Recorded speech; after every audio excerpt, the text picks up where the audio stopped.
start out in the boardroom meeting car, where Tulip has awakened from a good night's sleep. In brushing her teeth, 1-1 wants to prevent cavities as well. With him off brushing, Atticus is annoyed his fur isn't sitting right. Tulip then mats it down. 1-1 returns, and after a bankruptcy report, we go to the title, the ball pit car. Once inside the pit, Tulip reflects. She will miss these adventures she's been on when she goes home. Atticus then wonders about Oshkosh. While Tulip was very determined in the beginning, she just wants to go home. Tulip then wonders about Atticus, as he left his home as well.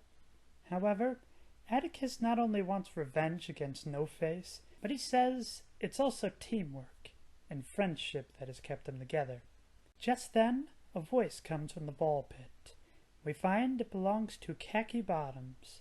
He is on a mission to restore the Jiggle Wiggle back to its rightful place. He needs their help to get past 3 challenges: a ramp of rollers, tic-tac-toe, and a wall of foam. Tulip is able to get through each and assists the others. The Jiggle Wiggle is returned, and Khaki Bottoms offers the group a prize, to which 1-1 requests the Jiggle Wiggle. Khaki Bottoms commends this choice, but playtime is over. The tentacles of No-Face stretch throughout the car. Tulip asks for the exit and urges Khaki Bottoms to hide. Tulip follows Khaki Bottoms' instructions, but the path is partially blocked by No-Face. They are almost there when the Jiggle Wiggle falls onto a tentacle, revealing their position.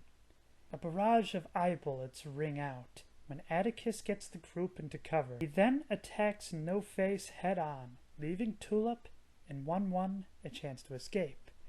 However, No-Face catches on, snaring Tulip with 1-1 running away. Tulip is done for when Gort tells No-Face to stand down. This would have been so much easier for all of us if you had just stayed put. Yet despite it all, Gort wanted Tulip to be trapped in a land of happy memories. Tulip, though, doesn't care that she's interfered with Gort's plans. She wants to know who he is. The cat then asks if she is free before anything can be answered.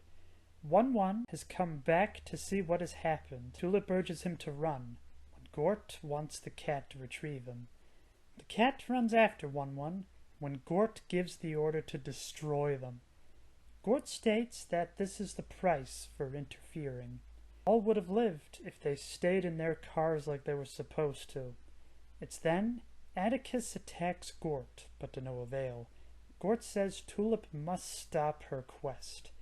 Tulip wonders why she should listen to him. Because I am the conductor. He then pulls out a strange weapon and shoots Atticus with it. The conductor leaves them, trashing the car on the way out. We then see the full extent of the damage as Atticus turns into a roach dog. On the run, Tulip finds 1-1 is still alive.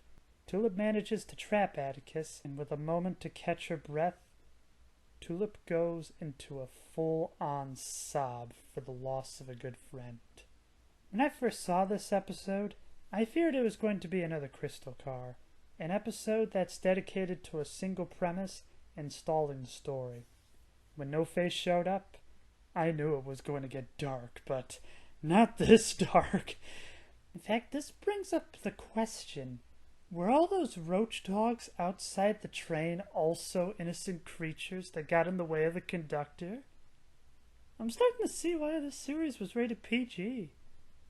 I hope you will join me next time for The Past Car.